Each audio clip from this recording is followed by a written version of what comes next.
Bahwa Allah katakan, ya, Syahrul Ramadan alladzi unzila fihi al-Qur'anu hudal linnas wa bayyinatin minal huda wal furqan. Pada bulan Ramadan diturunkan Al-Quran untuk menjadi sumber hidayah bagi seluruh umat manusia. Hudal linnas. Sebab itu Al-Quran bukan untuk orang Islam saja. Kalau kita memahami bahwa Al-Quran diturunkan untuk orang Islam, itu salah besar. Karena Allah tidak katakan itu. Al-Quran diturunkan untuk manusia semuanya. Siapa saja dia. Maka ketika Al-Quran diturunkan, itu belum ada yang masuk Islam. Belum ada yang beriman. Kecuali satu, yaitu Rasulullah. Itu maknanya apa? Al-Quran memang diturunkan untuk orang-orang yang tidak beriman, supaya dia beriman. Dan Al-Quran dijadikan oleh Allah sebagai hudal linnas, sumber hidayah bagi manusia.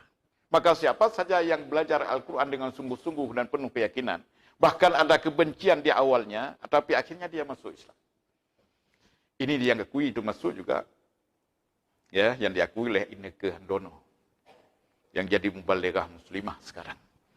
Dia katakan juga begitu. Ya. Diakui juga oleh seorang profesor dari Prancis, dan sekarang dia sudah meninggal dunia, adalah Maurice Bucaille. Ya, Maurice Bucaille, bahasa Prancis. Dia banyak sekali menulis buku-buku tentang Al-Quran, yang itu membuka mata orang-orang Barat, yang awalnya menuduh Islam itu dari sisi negatif. Dari negatif saja dilihat.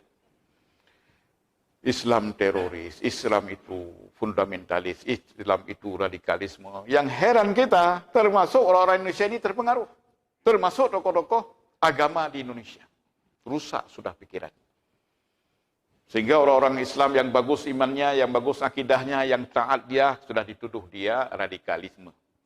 Sudah dituduh dia fundamentalisme. Sudah dituduh dia terorisme dan seterusnya. Ini apa maknanya? Terasuk dia dengan hasutan-hasutan setan dari luar itu. Sidang jamaah berbahagia. Kita yakin sekali bahwa Al-Quran ini hudal linnas, wa bayyinatin minal huda, dan menjelaskan ya apa itu hidayah. Dan itu hidayah adalah satu-satunya hak prerogatif Allah. Tidak diberikan bahkan kepada Rasulullah. Allah yang menanamkan hidayah, termasuk kepada kita. Allah yang memberikan hidayah. Rasulullah tidak diberikan hak untuk itu. Maka Allah katakan, inna alaina lal huda, wa inna lana lal akhirati wal ula. Sesungguhnya, hak kamilah untuk memberikan hidayah kepada seseorang. Yahdillahu mayyasha. Allah membimbing dan memberi hidayah kepada siapa yang dia kehendaki. Yang awalnya benci, kemudian jadi cinta. Ya, yang awalnya ya orang-orang mendiskreditkan Islam, yang kemudian memuliakan dan mengagungkan Islam. Inilah yang terjadi. Ya, inilah yang terjadi. Maka yang saya katakan tadi, seorang doktor ahli matematika itu, ya, yang bernama Gary Muller, namanya Gary Muller. Dan dia secara tulus dan mengatakan bahwa dia beruntung sekarang sudah bisa berada bersama Al-Quran. Maka tidak salahlah ya kita meyakini dan mengimani Al-Quran yang Allah turunkan di bulan ini, di bulan Ramadan. Ketika Rasulullah SAW dilantik dan dinobatkan menjadi Rasul. Sudah lama, sudah 1.500 tahun yang lalu. Ini artinya kita diingatkan lagi, inna anzalnahu fi lailatul qadr. Sesungguhnya kami telah menurunkan Al-Quran itu pada malam Al-Qadar. Di sini juga kita melihat kejanggalan yang dipahami oleh sebahagian umat Islam, bahwa Al-Quran diturunkan pada malam 17 Ramadan. Kalau itu kita yakini bahwa Lailatul Qadar sudah berlalu. Lailatul Qadar berarti tanggal 17 Ramadan, selesai. Sudah bisa dipastikan. Mengapa? Karena kita yakini Al-Quran diturunkan 17 Ramadan. Al-Quran mengatakan, inna anzalnahu fi lailatul qadar. Sesungguhnya kami turunkan Al-Quran itu di malam Al-Qadar. Selesai masalah. Tetapi tidak begitu halnya. Ketika kita telusuri, Jarang sekali orang mengungkapkan bahwa hadis Rasulullah yang menjelaskan bahwa Al-Quran bukan diturunkan di malam 17 Ramadan. Bukan. Antara lain sebuah hadis yang diriwayatkan oleh Ahmad dan Al-Baihaqi. Dan ini dikutip dalam kitab Al-Itqan fi Ulumil Quran, ya, oleh seorang ulama besar, pakar ulumul Quran, yaitu Jalaluddin As-Sayuti. Beliau mengutip sebuah hadis dari Ahmad dan Al-Baihaqi, satu versi, dan riwayat Muslim di versi yang lain. Apa kata beliau? Allah menurunkan Al-Quran ini di bulan Ramadan, dan bukan hanya Al-Quran, seluruh kitab-kitab yang lain berdasarkan hadis itu.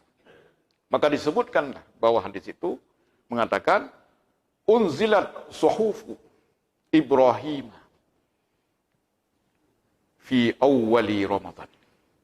Suhuf yang pernah diturunkan kepada Nabi Ibrahim, Allah pilih di awal bulan Ramadan. Itu hebat. Kemudian diturunkan Taurat, wa unzilatit Taurah ila Musa di sittim min Ramadan, pada malam ke-6 Ramadan. Kemudian wa unzila Zabur ila Daud, ya, fi 18 min Ramadan. Diturunkan pada malam ke-18 bulan Ramadan. 18 Zabur. Wa unzila al-Injil fi 13 Ramadan. Dan diturunkan Injil pada malam ke-13 Ramadan. Baru tiba wa unzilal Quran fi 24 min Ramadan. Nah, ini. Dan Al-Quran diturunkan pada malam ke-24 Ramadan. Ini yang ada dalilnya. Yang mengatakan 17 Ramadan tidak ada dalil dari nas, tapi dari pemikiran dan dari fakta sejarah. Dia hanya mengungkapkan sejarah. Mengapa orang mengaitkan bahwa Al-Quran diturunkan dari 7 Ramadan? Alasannya karena perang Badar terjadi pada 17 Ramadan. Apa hubungannya? Al-Quran sudah diturunkan 15 tahun yang lalu, sebelum Nabi hijrah ke Madinah, sedangkan perang Badar terjadi pada tahun kedua Hijriah. Tidak ada hubungannya. Inilah sidang jamaah berbahagia. Kekeliruan lagi. Kekeliruan yang berikutnya, ketika saya di depan guru-guru sanawiyah, aliyah, SMA, SMP, ada pelatihan. Guru agama ini cerita. Saya tanya, ya, berapa surah dalam Al-Quran? 114 surah. Benar. Berapa juz? 30 juz. Oke. Berapa ayat? Serentak semua menjawab dan mudah sekali. 6.666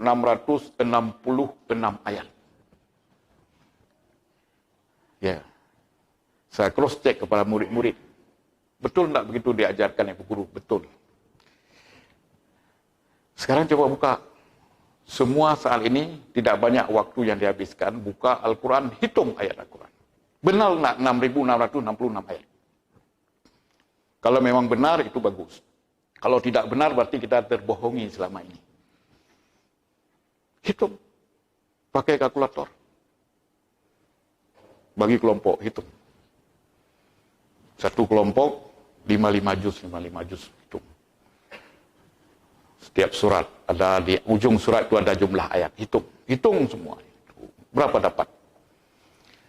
Semuanya serentak jawab 6.236 ayat.